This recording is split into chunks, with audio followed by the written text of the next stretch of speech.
Good. Hi, everyone. Thank you all for being here. Alder Antunes? I just want to recognize Alder Antunes, who's the head of the Public Safety Committee that's here. Are there any other alders or state representatives, state senators here that I missed? Okay.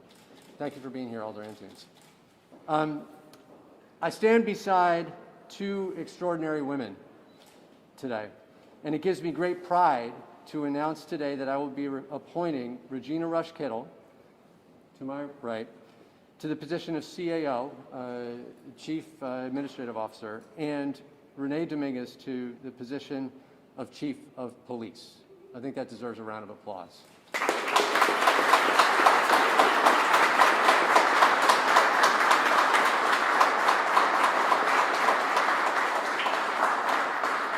I'll be submitting their names to the Board of Alders for confirmation.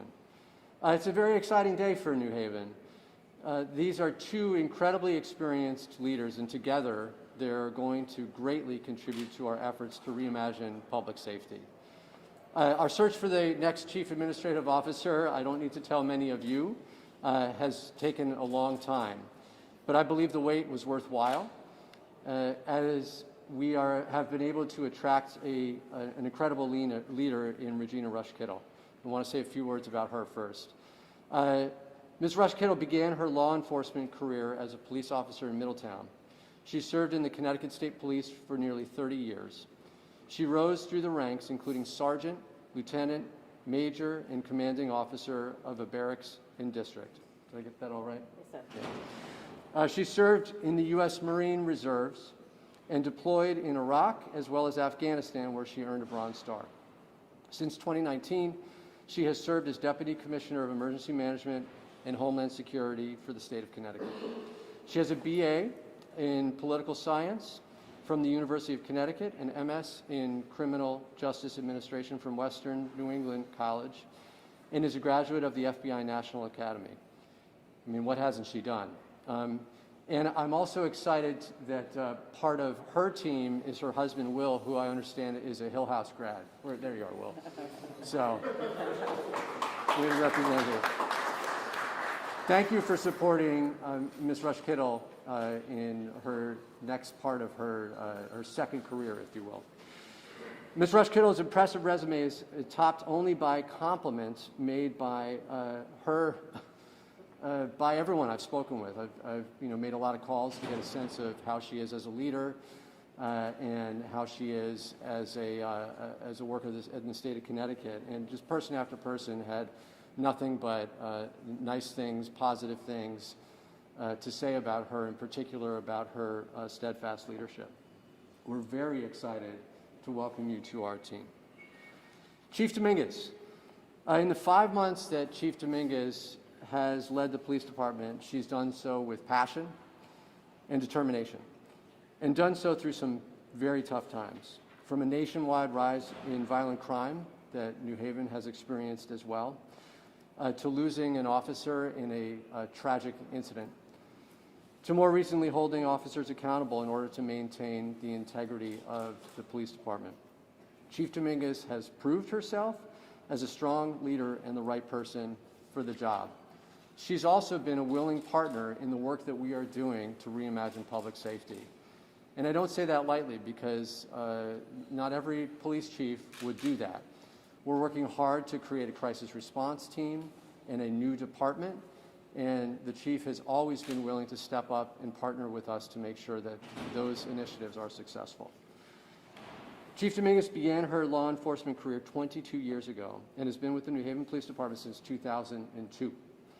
Prior to her current role, she's held the roles of police officer, patrol officer, canine handler, peer support coordinator, hostage crisis negotiator, patrol sergeant, patrol lieutenant, district manager of Westville, Fairhaven, and New Hallville, lieutenant in the Detective Bureau, and assistant chief of patrol operations. Basically every job in the police department.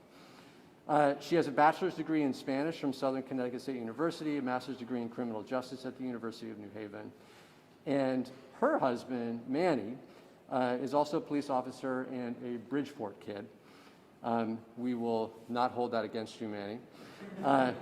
And thank you for stepping up, in particular because of your job as dad, which will become even more challenging now that the chief will be spending even more time at work. So we appreciate you being willing to be a part of this team as well. Chief Dominguez will be the first permanent chief in New Haven and the first permanent chief for any major city in the state of Connecticut.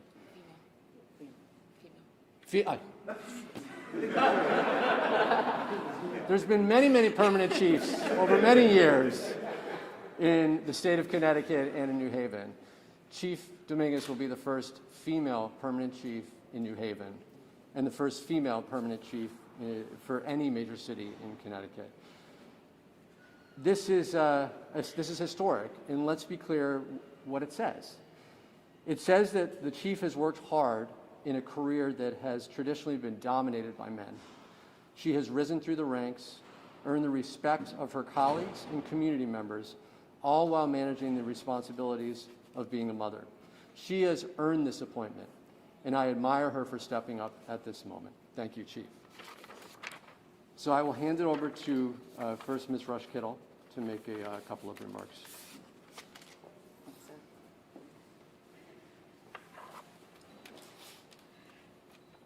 Good morning, all. I would like to first thank Mayor Justin Elicker, the Board of Alders, and the city residents for this opportunity. And I'd also like to first follow on with that with congratulations to Chief Dominguez. You've all heard a brief history of my career and accomplishments. Effective December 1st, 2021, I will retire once again from the state of Connecticut, concluding almost 33 years of service, and reinvest myself with the same drive and determination in the city of New Haven. Moving forward and focusing on the mayor's agenda, I will focus on the core values set to move the city of New Haven forward. Those core values will be my core values to ensure success. The cultural diversity and the history of this vibrant city inspires me, and I'm committed to New Haven, the Board of Alders, and the New Haven community. I'd also like to thank my children, Gianna and Jarrell, for their resilience while growing up as children of a mother who settled for no unattainable boundaries in my challenging dual career. Additionally, and most importantly, that part of the equation is for my husband, William. His love and commitment has been unwavering. So thank you for that, William. Being born and raised in New Haven and a graduate of Hill House High School, when you next tell me that you know everyone in New Haven, I'll now say, after 30 years of hearing this, I've heard that enough. Give me a few months and we can re-engage in this conversation. And I'd be remiss if not saying that today is the Marine Corps birthday. So I would like to say happy birthday to all of our Marine veterans.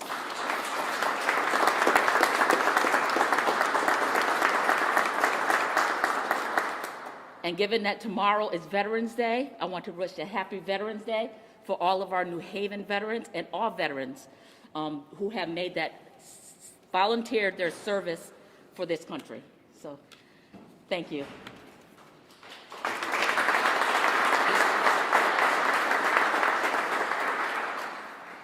Thank you, everybody. I want to obviously first thank the mayor for having the confidence in me to be able to say after these 5 months of acting chief that I have proven myself to him as and to put me forward, my name forward to the Board of Alders for appointment to be for permanent chief. I am very excited. I have been a police officer since I was 21 years old. My entire adult life has been dedicated to serving the community. I transferred to New Haven in 2002, and I have been here for 19 years. So my dedication to the community and to the New Haven Police Department is to my core. I walked Winchester Avenue initially as a beat cop for 2 years. Then I had a blessed career to be able to move throughout this police department as an officer, as a canine officer, and really be able to touch every step of this police department and the community. One of my best times was as a district manager. I became a district manager as a very young sergeant in Westville, West Hills. And we always joke with the community there that they really saw me grow up. I was a single person when I began there, and they saw me get engaged to my husband, get married, have kids. So they really saw like this whole transformation. And to do it while, you know, at the time I thought running a district was difficult. Little did I know what was in store for me over the next 6 years. But when individuals in the community, a grandma from McConney Terrace, who when she found out that I was pregnant, she had gone to the dollar store in Westville and she had bought some gifts for the baby. Those type of connections are connections that get me through the tough days. Reading to the kids that I just got to do, but I used to do that as a district manager all the time in the preschool and the kindergarten. Those are what get you through. Those experiences are what truly molded me and made me able to stand before you, accepting this exciting opportunity to be the first permanent female chief. And that is something that should not be lost on any of us. I want to congratulate our CAO, who also we are going to be a powerhouse of females standing here. And I hope that with our deputy CAO as a female, that the mayor and the chief of staff are ready for us. I don't know where he is. But it just says a lot about where we are as a community, where we are as a police department. And I couldn't do this without my husband. Everybody here knows that I'm a sap, so I apologize. Who is my biggest cheerleader.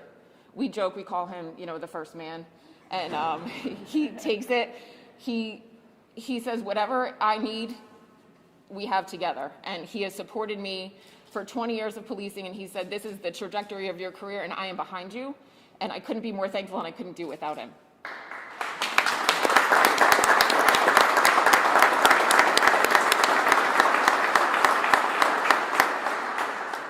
And then for all the little girls, and many of you already know my story, but I too have a Gianna. I have two little girls, Gianna and Gabriella, 6 and 3. So to be the chief and to have little girls is a challenge, and work-life balance is always something that you have to be mindful of and be present about. But what better role model than your mother, who you can do whatever you want, and you can be whoever you want to be. And that's what this position here today means. And it means for all the little girls, and it means for all the women in the New Haven Police Department and everybody in the community who wants to be a police officer. You can do it. Come on over. We need you. But thank you, and if you can't tell, I'm very excited, and I can't wait for the next chapter.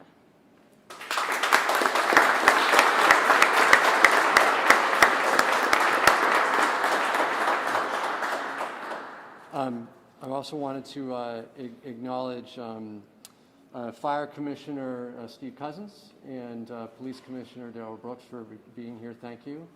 and Pat Griffin, thank you for being here as well. Mr. Cousin, Pastor, do you want to say a couple words? Good morning. I'm just here to really speak on behalf of Chief Dominguez, where I've watched her career from a district manager in Westfield to then being promoted to assistant chief, then being interim chief, and now today being the permanent chief of this police department. There are qualities that you need as a leader. You need conviction, compassion, and empathy. And those qualities are in full with Chief Dominguez, where I noticed these qualities a couple of years ago, where our church, Bethel AME Church right here in New Haven, was rehabbing a house in the city. And there was a partnership between the church and the police department. And at 8 o'clock in the morning, it was then Assistant Chief Dominguez, one of the first ones there to help rehab that house. And I thought that was pretty impressive. Did not even recognize her with her hoodie on and just her different persona, but she was the first one there to help. And then I saw her empathy in this past May, where we're at the hospital around 2 o'clock in the morning for when Lieutenant Samad Rankins was injured, and we lost firefighter Ricardo Torres. And she stayed right there with us. The empathy she displayed that night, and did not leave until we left. This is who we want as our leader, to lead us in a time such as this. And for me personally, to have two young boys who live and have to grow up in this city, I am very proud to say that on this day, we have Chief Dominguez that is leading our police department. And now my son is going back and forth. I'm sorry, Chief Alston, one minute he wants to be a firefighter, and now today he wants to be a police officer. But it just goes to show you, when you have great leaders in place, everybody will follow. So we're going to follow your leadership, we'll follow your vision, and thank you so much for accepting this task. Thank you.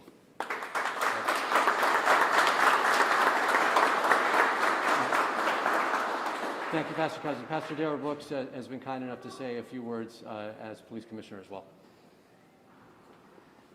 Say good morning to everyone. To Chief Dominguez, congratulations. Thank you, sir. I've recently been appointed to the Board of Police Commissioners, and I would have to say, with that short span of time, the Chief has displayed a tremendous amount of leadership and quality that this city needs. I'll never forget, there was a community meeting, and she came early, and my dad and I, Bishop Brooks, were standing outside, and we asked her this real poignant question: why aren't you chief yet? And she said, well, you know, I have to wait. She didn't point fingers. I have to wait to see what happens. And so I'm honored. I'm excited about her leadership. I'm excited about her ability to lead this department. Just sitting and watching her on a number of commission meetings and watching her leadership and how she navigates her department, the personnel, and the fact that a number of them are here today demonstrates to me the quality of leadership that Chief Dominguez will bring to this department. And so to our mayor, thank you for selecting such a quality individual to lead this department, particularly in a conversation around the country, talking about the challenges that that police officers face. And I believe that she's up to the challenge. I saw her on this quest to engage community members to be a part of this department. She was front and center, a part of that, even though she had a team, but she was front and center on that. And so I'm excited about your leading this department. I'm looking forward to working with you and working with the department and the city to as we advance the New Haven Police Department. Thank you.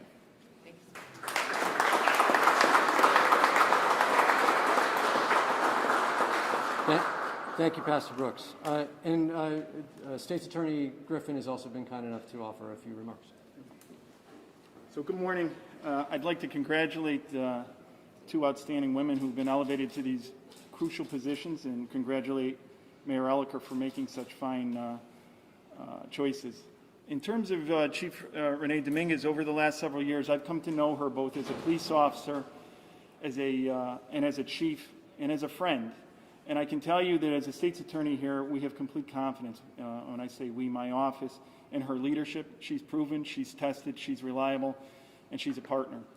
And in the coming days and months, there will be tragedies and there will be triumphs, but I'm confident that the new head of the New Haven Police Department is up to the task. So congratulations. Thank you so much.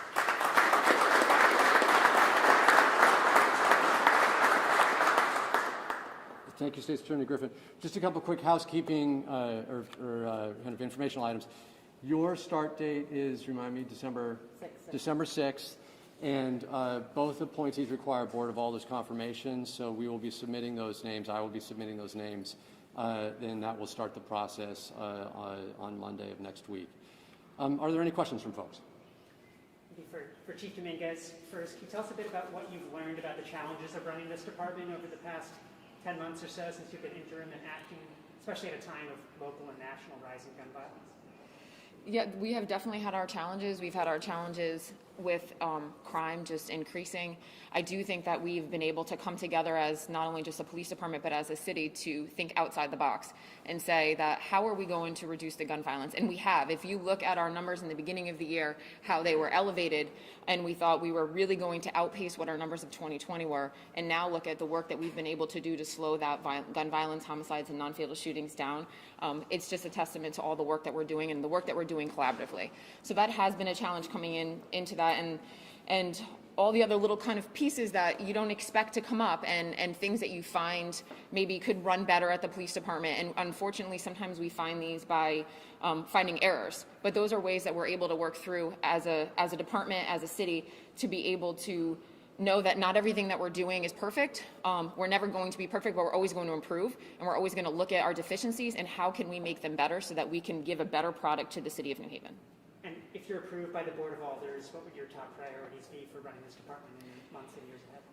My top priority is continually reducing the violence in the city, making it a safer city for the community members, and then also rebuilding the capacity of the police department, because those go hand in hand, where we're currently working on rebuilding our ranks and getting back up to full staff. So I think those two those work well to complement each other. Having full capacity helps us to reduce the gun violence, but we're going to continue to work with all of the programs. We're committed to all the programs with the police department and with the city. And we hope that 2022 we will be able to see the success and the results of all the hard work we've been doing this year. And then I guess for Ms. Kittle, the same question for if you're approved by the Board of Alders for CAO, what would your top priorities be for, especially running or overseeing the police and fire departments here in the city? Well, going along with what Chief Dominguez said, is that one of the top priorities would be public safety for the city of New Haven. And so I would be working in collaboration with her and our mayor, of course, and everyone of our other department heads to ensure that everything is in place and moves forward for the city of New Haven. Can you speak a bit to what you've learned during your most recent job at the state level that you hope to bring to this local role? What have you learned about emergency management or about public safety in this recent role that you want to bring here? In my most recent role, it has been with emergency management and homeland security. So I've worked directly with our emergency management director here, Rick Fontana, on a number of times, and will continue now to work with him very closely. And homeland security, the aspect of working with our Connecticut Intelligence Center, which is CTIC, and we also have partners in the New Haven Police Department that work with our Connecticut Intelligence Center. So I'm hoping to tie that together and even make what they do here in New Haven stronger.